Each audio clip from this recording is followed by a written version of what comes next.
निवेदनानंतरही कारवाई नाही। इंदिरानगरवासियांचे ग्रामपंचायत समोर आमरण उपोषण। गुरुवरिबांच्या उपोषणाला प्रहारचा पाठिंबा व इशारा। अकोला जिल्ह्यातील तेलारा तालुक्यामधील माळेगाव बाजार वार्ड क्रमांक 1 इंदिरानगर येथील सांडपाण्याच्या गंभीर समस्येकडे प्रशासनाने सातत्याने दुर्लक्ष केल्यामुळे संतप्त नागरिकांनी अखेर आंदोलनाचा मार्ग अवलंबला आहे। आज इंदिरानगरमधील महिला, पुरुष तसेच वृद्ध नागरिकांनी ग्रामपंचायत कार्यालयासमोर आमरण उपोषण सुरू केले आहे। यापूर्वी दिनांक एप्रिल 20 रोजी इंदिरानगरमधील रहिवाशांनी गटविकास अधिकारी, पंचायत समिती तेलारा यांच्यामार्फत प्रशासनाला लेखी निवेदन सादर करून 15 दिवसांची मुदत दिली होती।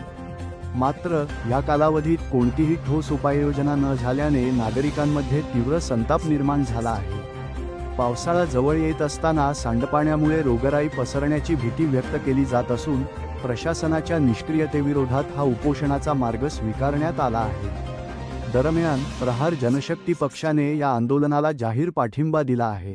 पक्षाचे तालुका अध्यक्ष ज्ञानेश्वर आखरे यांनी उपोषणस्थळी भेट देत नागरिकांच्या मागण्यांना पाठिंबा दर्शविला। त्यांनी प्रशासनाला इशारा देत सांगितले की सामान्य नागरिकांच्या संयमाचा अंत पाहू नये। तातडीने लेखी आश्वासन देऊन कामाला सुरुवात झाली नाही तर प्रहार स्टाईलने तीव्र आंदोलन छेडले जाईल। या आंदोलनामुळे संपूर्ण माळेगाव बाजार परिसरात खळबळ उडाली असून प्रशासन आता कोणती भूमिका घेते याकडे सर्वांचे लक्ष लागले आहे। आज दिनांक 5 मे 2026 रोजी इंदिरानगर वार्ड क्रमांक 1 ग्रामपंचायत माळेगाव बाजार येथील नागरिक आमरण उपोषणासाठी बसले। वारंवार संबंधित प्रशासनाला निवेदन दिले, प्रत्यक्षात भेटले, परंतु तेथील सर्व इंदिरानगरच्या सांडपाण्याची समस्या निकाली काढण्यात आली। 20/4/2026 रोजी गटविकास अधिकारी, BDO साहेब आणि तहसीलदार साहेब यांना निवेदन दिलं। 15 दिवसात जर समस्या निकाली नाही काढली तर आम्ही आमरण उपोषणासाठी बसू। अशा संदर्भात निवेदन दिल्यानंतरही संबंधित प्रशासनानं 15 दिवस कोणतीच उपाययोजना केली नाही। समोर 2-3 आठवड्यात पावसाळा होणार आहे चालू आणि पावसाळ्याचं पाणी आणि हे सांडपाणी हे या लोकांच्या घरामध्ये जाणार आहे आणि आतासुद्धा त्या ठिकाणी या लोकांना, बऱ्याचशा लोकांना आधार झाले जे की सांडपाण्यातून मच्छरांचं निर्माण होऊन यांच्या आरोग्याला धोका निर्माण झाला।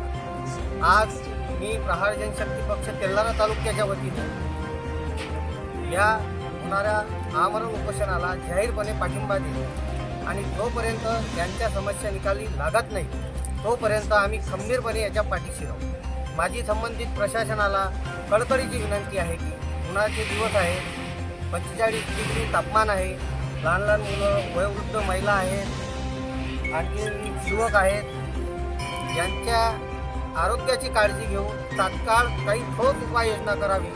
विशेषतः मुख्य कार्यकारी अधिकारी जिल्हा परिषद अकोला यांना माझी सुद्धा विनंती आहे की तात्काळ यांच्या समस्या निकाली काढाव्या। जोपर्यंत यांच्या समस्या निकाली निघत नाही तोपर्यंत आम्ही खंबीरपणे यांच्या पाठीशी उभे राहू, असं मी आज माझं जाहीर पाठिंब्याचं पत्र गावातील नागरिकांना सुपूर्द केलं। मी एक गावाचा नागरिक म्हणून नाही पाठिंबा दिला आणि एका पक्षाचा सामाजिक कार्यकर्ता म्हणून त्या संबंधातही पत्र दिलं।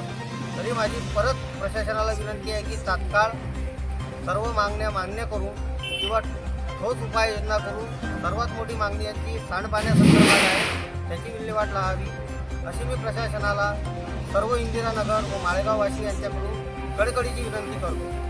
जर का यांच्या मागण्या मान्य नाही झाल्या तर आम्हाला तीव्र आंदोलन छेडावं लागेल, हा सुद्धा प्रशासनाला मी इशारा देतो। एवढं बोलतो आणि फोन केलं कॅनाने चाललं मग चार्जिंग लावायला जरा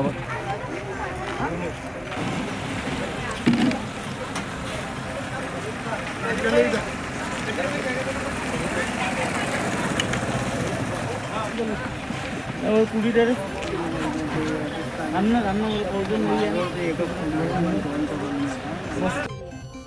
आज 6 मे 2026 आज माळेगावमध्ये वार्ड क्रमांक 1 मध्ये इंदिरानगर वासियांच्या अनेक समस्यांसाठी या गावच्या महिलांनी आणि पुरुषांनी एक जंगी या ठिकाणी आंदोलन तयार केलेलं आहे.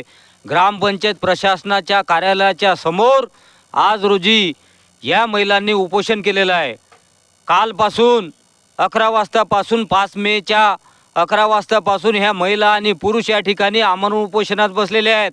आणि तमाम या तालुक्यातील प्रशासन जे आहे, स्थानिक जे प्रशासन आहे, ग्रामपंचायत प्रशासन असो की BDOचं प्रशासन असो, कोणीही प्रतिसाद दिलेला नाही. आणि ह्या मायमाऊल्या या 43% डिग्रीमध्ये या ठिकाणी या आमरण उपोषणामध्ये बसलेल्या आहेत. यामधील काही महिलांची आज तपासणी केली. डॉक्टर कराडे साहेब, वैद्यकीय अधिकारी, त्याचबरोबर परवेज साहेब यांनी येऊन इथे भेट दिली. यातले 7 लोक अत्यवस्थ असल्यामुळे त्यांना तात्काळ ग्रामीण रुग्णालयामध्ये तेराऱ्याला हलविलेलं आहे. आणि हे आंदोलन आता थांबण्याच्या तयारीत नाही. आणि आम्ही पत्रकार संघाचे सगळे बुलढाणा जिल्ह्याची टीम, आदरणीय आमचे नेते शेख कदीर साहेब, अल्पसंख्याक महाराष्ट्र राज्य यांच्या नेतृत्वामध्ये आम्ही सुद्धा या आंदोलनामध्ये सक्रिय झाल्याशिवाय राहणार नाही. संबंधित अधिकाऱ्यांना आम्ही वारंवार कॉल करत आहोत, जिल्हा अधिकाऱ्यांना फोन करत आहोत, पोलीस अधीक्षकांना फोन करत आहोत, BDOला फोन करत आहोत, पण एकही माणूस या ठिकाणी आम्हाला उपस्थित नाही. परंतु स्थानिक पोलीस स्टेशन मात्र सक्रिय आहे, इथला वैद्यकीय अधिकारी सक्रिय आहे. या मायमाऊल्यांची तपासणी करून आज 7 लोक या गावामधून, माळेगाव बाजारामधून दवाखान्यामध्ये दाखल झालेले आहेत. आणि उर्वरित 15 ते 16 महिला जे पुरुष आहेत हे सुद्धा आजही या 43 डिग्री सेल्सिअसमध्ये उन्हाच्या कडक उन्हामध्ये गावाची समस्या आहे. रस्ते नाही, गावामध्ये कुठल्याही प्रकारचा त्या इंदिरानगरमध्ये विकास नाही. उद्या पावसाळ्याचे दिवस आहेत, संबंधित प्रशासन हे झोपलेलं आहे. आणि या झोपलेल्या प्रशासनाला आम्ही सुद्धा पत्रकार संघाच्या वतीनं आणि आमच्या नेते आदरणीय कदीरभाई यांच्या नेतृत्वात आम्ही महाराष्ट्राच्या या कानाकोपऱ्यातून कानाकोपऱ्यामधून या माळेगाव बाजारमध्ये लोक मावणार नाहीत. यांच्या न्यायाला न्याय देण्यासाठी आणि यांना न्याय मिळाला पाहिजे यासाठी आम्ही भक्कम प्रयत्न करू. हे संबंधित अधिकाऱ्यांनी जाणीवपूर्वक या ठिकाणी लक्ष द्यावं, अन्यथा आम्ही आंदोलनास मोकळे आहोत, आम्ही मागे सरणारे नाही. याच ठिकाणी हे 2 शब्द संपितो. जय हिंद, जय महाराष्ट्र.